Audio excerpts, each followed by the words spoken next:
We're back on. You got it back on now? Yeah. Okay. Yeah. So say something funny.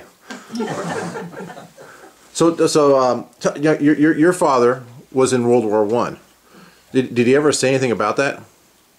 He never talked too much about the war.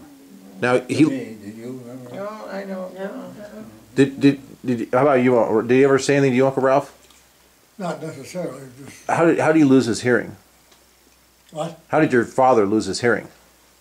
Well, I suppose it runs in the family like a wooden leg, I suppose. Oh, I thought he had a bomb. I was told a bomb. Well, he was, He had a heavy coat on. his thing in when he was in the war was he hauled the ammunition. Yeah. And he said the first times when they went through there, there'd be dead soldiers, and they wanted to get them out of the way, and they couldn't, they wouldn't allow them to. And he said it just hurt him somehow. He had to run over those dead soldiers. Oh.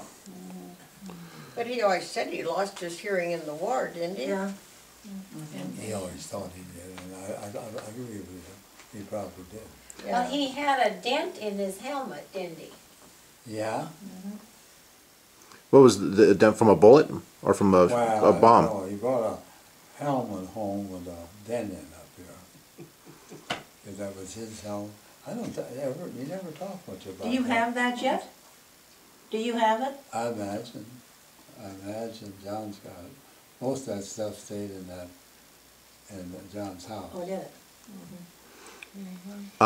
Now, so you're all the time you grew up, your father didn't hear you.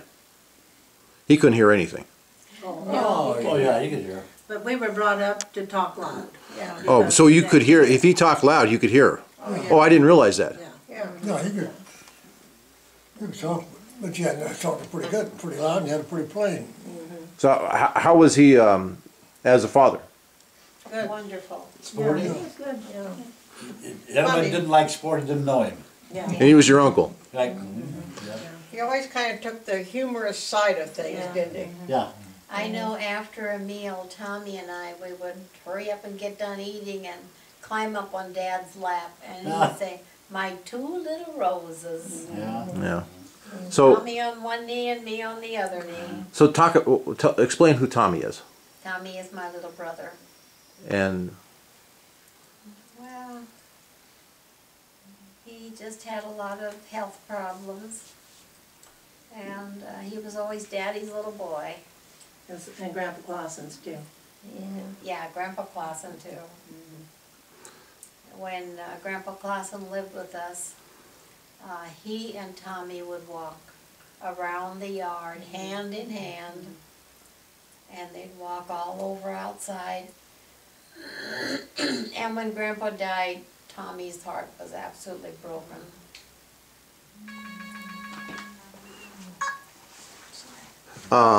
now Tommy was born with he just wasn't mentally 100%, and he's still alive now. They said he had a spastic stroke, right? Yeah. Before he was born. So and then you also have Marianne. Why don't you talk about Marianne, Aunt Pat? She was the sweetest little thing God ever created. She loved her dolls. They were her family. We got one right there next to you, Steck. It's one of her dolls. That's one of her dolls right there. Yeah. Yeah. So I thought we'd. That's some of her sewing. She'd sew and she'd sew. I have one I keep on my dresser at home. I call it my Marianne. Do you have anything to say about Marianne, Uncle Ralph? Well, just same as anybody else, I guess. She was just kind of get around pretty good. She was next in age to you. What? She was next in age to Yeah. you.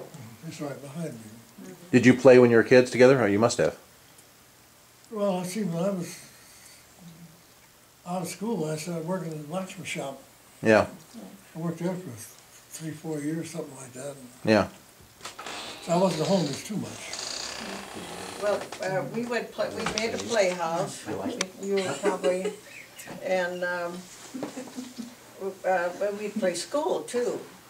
And she was always Mr. LaCrone, who was the principal of schools in Platte County, and he'd come to St. Ben, and Boy, we really shape up when you remember Mr. LaCrone? Yeah, but anyway, that's what Mary Ann, we always said, she took the place of Mr. LaCrone. And then when she'd set the table sometimes for a meal, she'd put on an extra plate, not knowing how to count, I guess. And then we'd always say, oh, your boyfriend's gonna come, Alex Fike. Yeah. Alex Fike is gonna Well, come. she had Elmer Lay too. Oh, You remember that? I don't remember, who was he? Elmer Leffler. Oh. She always called him Elmer Lay. So, would you want to say something about Mary Ann or Tommy? Tony? Yeah, How about you? I know you still tell me your remember, favorite singer. probably. You like me? You know, we used to, Oh, us you- kids you're the used one to who go played with her a lot. cowboy. And then our barn went, Just remember our dolls. Sandy went this way with a door on each end. And while we'd be out there milking, I don't think she'd ever miss that on a nice day. She'd come around, the windmill was over there, she'd come around that windmill, and then she'd stick her head in the door. And I want to say it the way she said it, now I'll translate it. You can She'd probably say it the way. She'd stick her head in the door and help, I'll milk again. Coolum? Do you remember that? Yeah, I remember. What that meant was, you helping Ralph milk the cows again? And she'd always say, coolum? A cool. What else do you remember her saying, Ruthie? She always would come and she'd say, you like me? Oh, yeah. Yeah. You said she sewed clothes But all the she time for her dolls? make it, She would. Sewed clothes all the time for her dolls? Her dolls, yes. Sometimes those dolls would have 20 layers of clothes on them. Yards and yards of material sewed on. she'd always say to him, make a darn fool out of I pretty thing, remember? We better catch a little Leroy's. Well, I'm listening pretty good, I'm learning. Learning quite a bit, Tony. I'm learning. Okay, now what about, now your dad was Slim, and then you had Uncle Pete. Now what, That was his nickname, he wasn't slim. he wasn't Slim.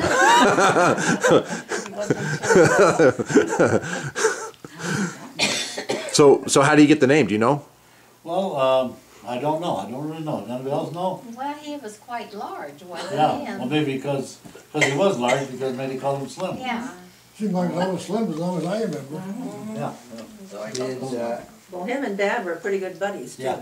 And they were drinking buddies. As they were young, when they were young. did you ever see any pictures of him as a little guy? Did he have curly hair? I don't think I did.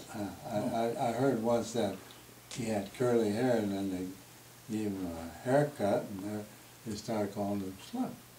I didn't hear But that. I remember hearing that, but I wonder if he was called Slim in school, I mean, Yeah. when he was that young. That's all we ever knew him by. That's all we ever knew him by, Yeah. but I wonder when they started calling him Slim. So what was your Uncle Pete like? There's two different characters, Slim and Pete. Yeah, there was a nice difference between them. Yeah. He was a good guy of the crew, of the group. He was a He didn't party like the rest of them did. Oh, Well, he could. But he could. When he'd get company, the men would always go down in the cave. Yeah. They had the yard light at their place, and But those he- kids would be outside playing, and they never knew we were there. We were, Yeah, but he was more responsible than Yeah. my dad or Sporty was. yeah.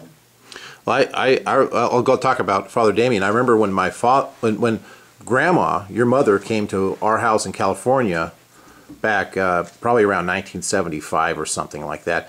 She told me, she said, "Now you always pray for Father Damien," and it was really touching that she would say something like that. Now Father Damien was a priest. Now, why don't you explain why or how he became a priest, or what was the reasoning behind that? Well, I think he was raised to be a I priest. suppose he had it, I but think Sam, he Grandma was the heard only one about left. What? For your medicine. Ma had to have a priest in the family, he was the only one left. He was the last one, so Did that Grandma heard take so about long? it. He had to be a priest. Yeah, the last one. Father Damien never meant to be a priest.